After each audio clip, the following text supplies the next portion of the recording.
हालांकि मैं बैचलर हूँ अभी तक, लेकिन I am not a flirty guy. मैं नहीं जो लेकिन धीरे धीरे अल्ताफ राजा के गानों की फ्रिक्वेंसी जो है वो कम होती गई हमारे जैसे फैंस के लिए, क्योंकि हम तो वॉच रखते हैं ना कि कब क्या आ रहा है, उसका क्या मेन है कि टेक्नोलॉजी की वजह से ये आपके और आपके फैंस के बीच में थोड़ा गैप पड़ गया है।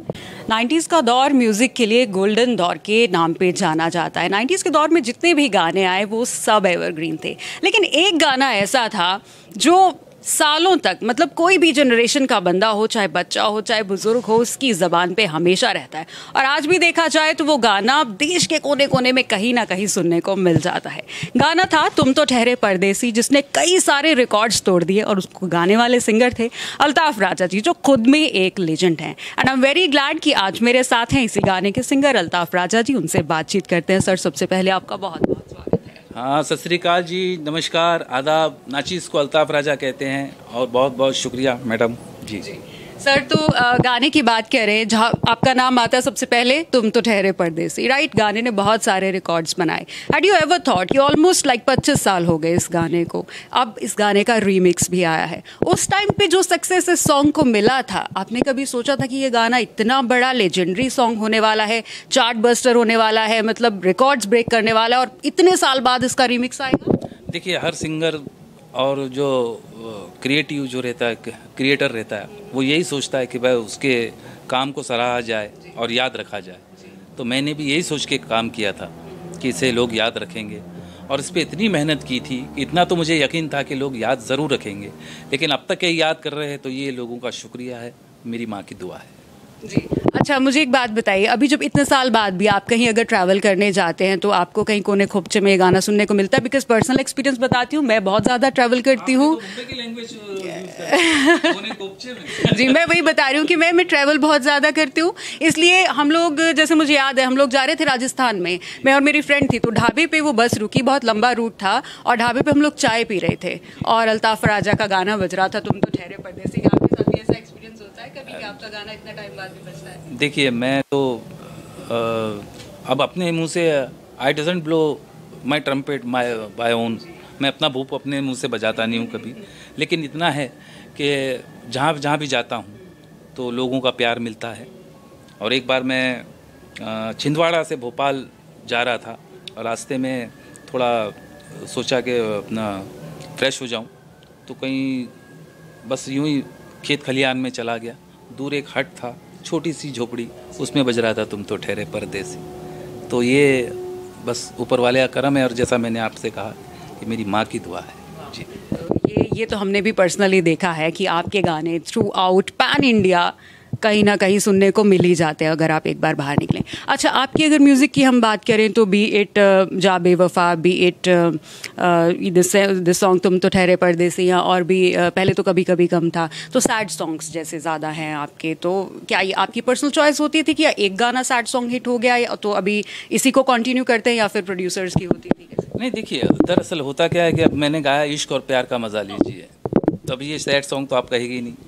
यारों मैंने पंगा ले लिया, टोटली हिप हॉप, आवारा हवा का झोंका हूँ, उसमें थोड़े रोमांटिक भी। अब तुम तो ठहरे परदेसी में भी आप इसको सैड भी कह सकती है और रोमांटिक भी कह सकती है कि अब इन नशीली आँखों से कब हमें पिलाओगे, गेसुओं के साए में कब हमें सुलाओगे। तो हमारा ये कुछ कंटेंट नहीं होता था कि सैड सॉन्ग हो या वो हो, लिरिक्स पे हम कोशिश करते थे। जिस तरह फिल्म मेकर पहले स्क्रिप्ट उसके पास होती है और उसके बाद वो फिल्म बनाता है, तो फिल्म का सिचुएशन अलग रहता है, उस सिचुएशन पे ट्यून बनती है और फिर वर्डिंग्स डाली जाती है। लेकिन मैं अपने आप को लकी समझता हूँ कि, और उस पर मैं प्राउड भी करता हूँ कि मैं यानी एल्बम सिंगर हूँ, और मैं यही बनना चाहता था, एल्बम सिंगर। फिल्म तो मेरे लिए बोनस रहा है, ऊपर वाले ने मुझे एज अ बोनस दिया है मुझे फिल्म में गाने का मौका। तो हमारी कोशिश ये रहती थी कि अच्छे वर्डिंग्स वाले लिरिक्स हो, और उसके ऊपर फिर हम कंपोज करते थे। तो वो जितने भी सॉन्ग्स हैं, पहले वो लिरिक्स लिखी गई है और उसके ऊपर फिर हमने कंपोज किया है। Can we have 2 lines of इश्क और प्यार का मजा लीजिए? इश्क और प्यार का मजा लीजिए, इश्क और प्यार का मजा लीजिए, थोड़ा इंतजार का मजा लीजिए। एंड इसमें जो लाइन है, दिन है इतवार का मजा लीजिए, दैट इज रियली अमेजिंग.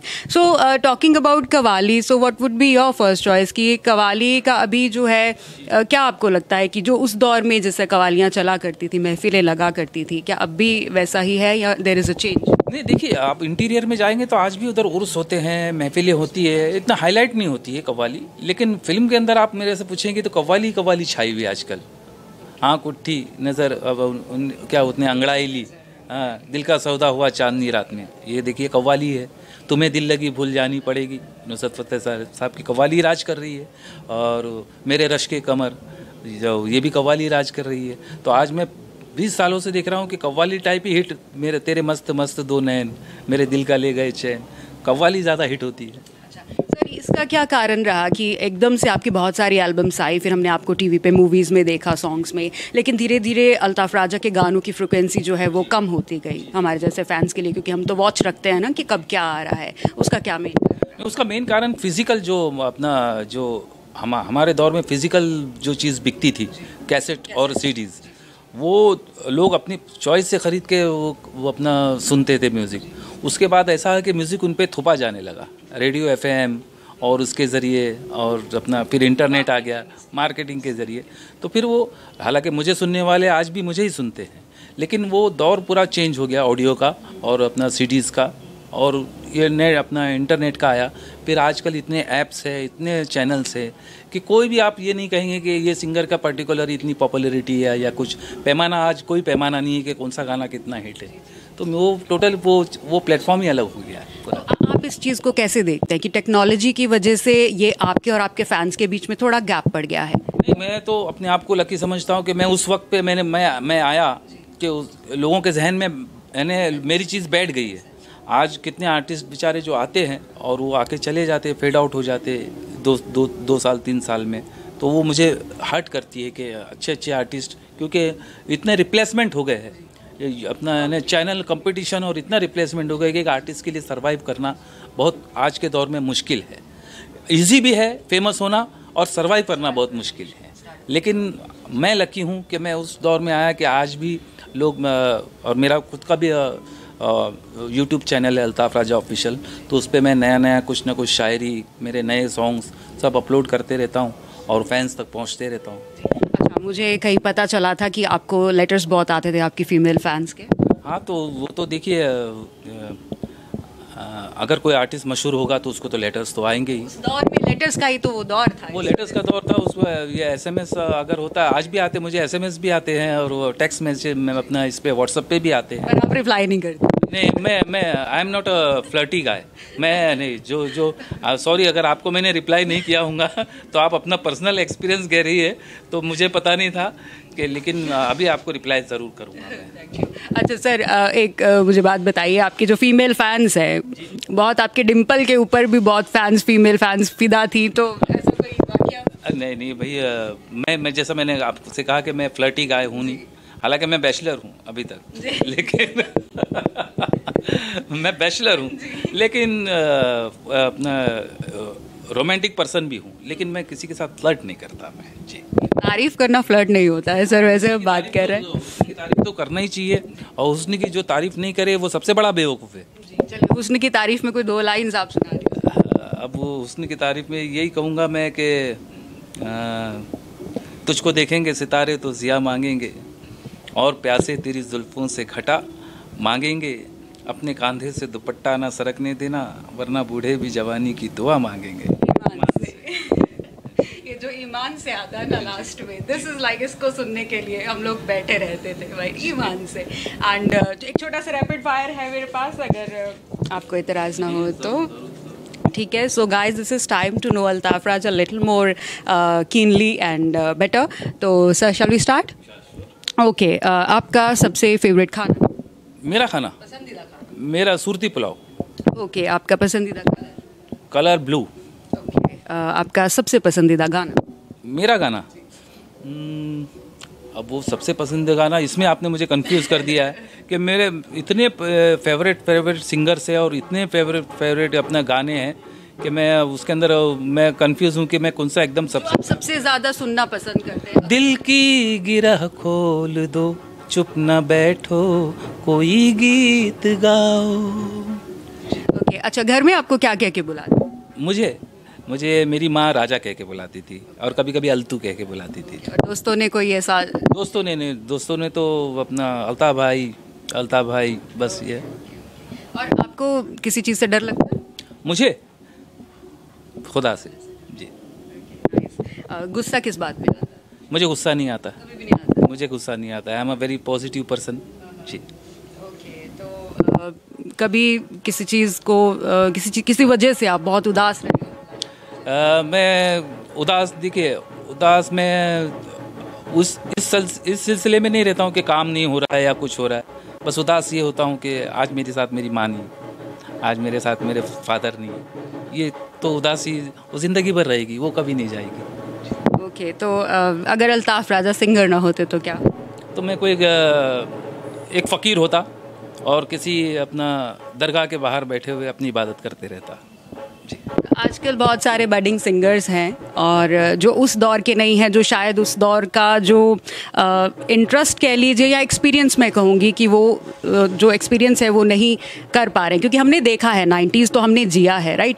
तो वो लोग कभी नहीं समझ पाएंगे जिस मुकाम पे आप थे या जिस तरीके से आपके फैंस आपके साथ जुड़े हुए हैं। ऐसे जो बडिंग सिंगर्स हैं, सबसे ज़रूरी तो मैं यही समझूंगी कि आपकी तरफ से उनके लिए क्या मैसेज है? मैं कहूँगा कि अब ये ज़रूरी नहीं किसी को राह आसान मिलती है। हमें चलिए, मैं भी अपने आप को लकी समझता हूँ कि मैं मिडिल क्लास फैमिली से था। मेरे मदर फादर ने मुझे कभी ये महसूस नहीं होने दिया कि तुम कब कमाओगे या कुछ कमाओगे। मेरे पे भी अच्छी बैकिंग थी, लेकिन राह बनाने में तो ख़ुद को स्ट्रगल करना ही पड़ती है। एक हद तक मम्मी डैडी सपोर्ट किया, लेकिन उसके बाद तो जो राह मैंने बनाई है, तो आपको भी अपनी अपनी राह बनानी होगी और उसके लिए एक गोल पे फोकस करना होगा और उसके लिए आपको शिद्दत से मेहनत करनी होगी, रियाज करना होगा। सर, जाते जाते अगर आपके पास समय है तो वो जो आपका गाना तुम तो ठहरे परदेसी में वो जनवरी फरवरी वाले जो स्टैंजे हैं वो थोड़ा सा वो क्योंकि अगर मैं स्टार्ट करूँ ना तो वो उसको बीच में से छोड़ना, वो अपना फ्लो मज़ा नहीं आता वो तो वैसे मैंने एक और नज़म भी मैंने पेश की है, वो ताज़ा हवा लेते में पूरे भारत के स्टेट की मैंने उसके अंदर तारीफ़ की है। उसके अंदर कि सच बताए मेरी भोली भाली, सच बताए मेरी भोली भाली, तू है किस देश की रहने वाली, तेरा चौकस मराठी बदन है, राजपूती तेरा बांकपन है, जुल्फ बंगाल की काली काली, नागन आसाम की तुझ में पाई, देखने की अदा है बिहारी, ओडिशा की है तुझ में खुमारी, सादगी तुझ में मद्रास की है, खुशबू मैसूर की संदली है, लखनऊ जैसी है तुझ में नज़ाकत, मध्य प्रदेश की है सरा शरारत, तूने पाई है गोवा की मस्ती, तुझ में पंजाब की तंदुरुस्ती, दिल की दिल्ली तेरी राजधानी, सारी दुनिया तेरी है दीवानी। तो ये पूरी नज़्म है।